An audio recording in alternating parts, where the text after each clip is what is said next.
Hi friends, நம்ம கிட்ட நல்லா நம்ம ஒருத்தங்கிட்ட அன்பாக இருந்து அவங்க நம்மளை ஒதுக்கி வைக்கக்கூடிய உறவாக இருந்தால் அவங்கக்கிட்ட எப்படியெல்லாம் நம்ம நடக்கணும் அப்படின்னு சொல்லி தான் இந்த வீடியோவில் பார்க்க போகிறோம்.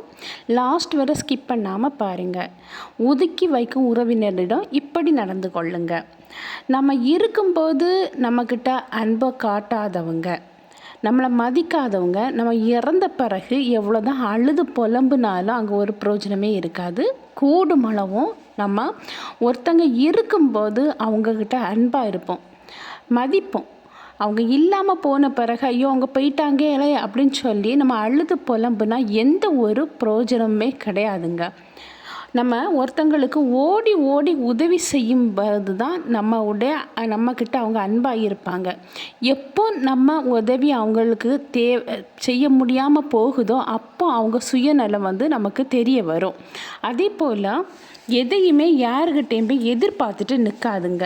ஏன்னா நம்ம எவ்வளவுதான் அடுத்தவங்கக்கிட்ட நம்ம எதிர்பார்த்தாலும் அந்த எதிர்பார்ப்பு நம்மளுக்கு கிடைக்காம போகும்போது நம்ம மனசு ரொம்ப காயப்படும். கூடுமளவும் தன் கையே தனக்கு உதவி அப்படிங்கிற மாதிரி தனக்கு கையை மட்டும் நீங்கள் நம்புங்க. அடுத்தவங்களுக்கிட்ட எதிர்பார்த்து எந்த ஒரு செயலையும் எதிர்பார்த்துட்டு போய் அடுத்தவங்க செய்வாங்கன்னு சொல்லி நம்ம போய் நிற்கவே கூடாது.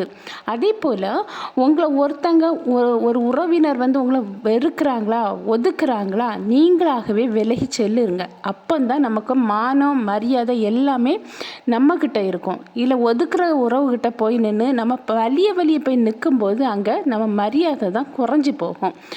உறவு கிடைக்கும்போது அதுக்கு அருமை தெரியவே தெரியாது. ஈஸாக ஒரு உறவு நம்மக்கிட்ட கிடச்சிட்டுன்னு வைங்களாம், அதுக்கு அருமை நமக்கு தெரிய போகிறதே கிடையாது. இதுதானே அப்படின்னு சொல்லி நம்ம நிசாரமாக என்ன செய்வோம், நடத்துவோம். ஆனால் அந்த உறவு விலகி போன பிறகு தான் அது நமக்கு எவ்வளோ முக்கியத்துவம் வாய்ந்ததுன்னே நமக்கு தெரிய வரும்.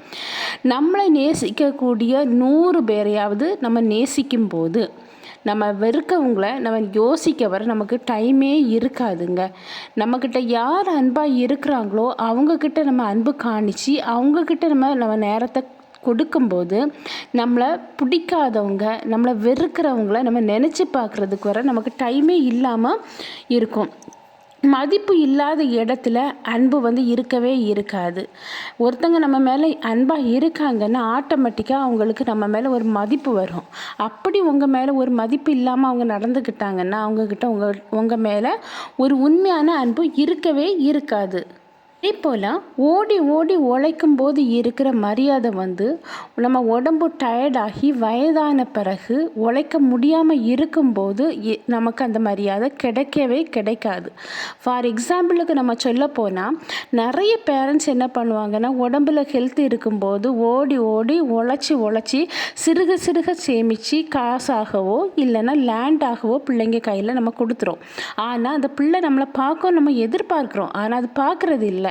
போய் பிள்ளைங்கக்கிட்ட எதிர்பார்த்துட்டு நிற்போம்.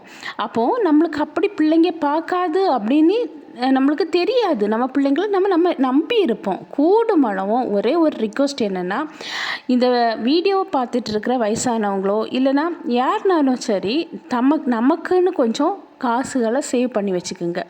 ஏன்னா நம்ம உடம்புல உழைக்கக்கூடிய கெப்பாசிட்டி இல்லாமல் போகும்போது கண்டிப்பாக நம்ம வாழ்க்கை கஷ்டப்பட தான் போகுது. இப்போ நம்ம ஏதாவது டெபாசிட் நீங்கள் பண்ணி வச்சுருந்தா உங்களுக்கு உடம்புக்கு முடியாமல் இருந்தால் வேறு யாருக்கிட்டையாவது கொண்டு காசை கொடுத்து இதை வாங்கிட்டு வாங்கன்னு சொன்னால் கண்டிப்பாக வாங்கிட்டு வருவாங்க. கூடுமளவும் நம்ம அடுத்தவங்க கிட்ட எதிர்பார்க்காத அளவு பிள்ளைங்களுக்கு சேவ் பண்ண வேண்டியது. ஆனால் இருக்கிறது எல்லாமே கொடுத்துக்கிட்டு லாஸ்ட்டு காலத்தில் அதாவது பேரண்ட்ஸை பிள்ளைங்க நிறைய பேர் பார்க்காத நிலைமையில் தள்ளும்போது அது ரொம்ப மனசுக்கு வேதனையாக இருக்கும். கூடுமளவு உங்களை நீங்கள் நம்புங்க. உங்களுக்காக ஏதாவது சேவ் பண்ணி வைங்க. ஒதுக்கி வைக்கக்கூடிய உறவிடமிருந்து தள்ளியே இருங்க. இன்னொன்று என்னென்னா, கூர்மையான ஆயுதத்தை விட வலிமையானது என்ன தெரியுமா? நம்ம வாயிலிருந்து வரக்கூடிய வார்த்தைகள்.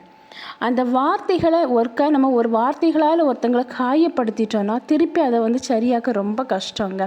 பட்ட காயம் பட்டது தான். நீங்கள் பேசின வார்த்தைகளை திருப்பி ஒன்றுமே பண்ண முடியாது. கூடுமானம் உங்கள் வாயிலிருந்து வரக்கூடிய வார்த்தைகள் வந்து நல்லா, அதாவது அடுத்தவங்க மனசை காயப்படுத்தாத அளவு பேச கற்றுக்குங்க. இது வந்து உங்களுக்கு யூஸ்ஃபுல்லான வீடியோன்னு நினைக்கிறேன்.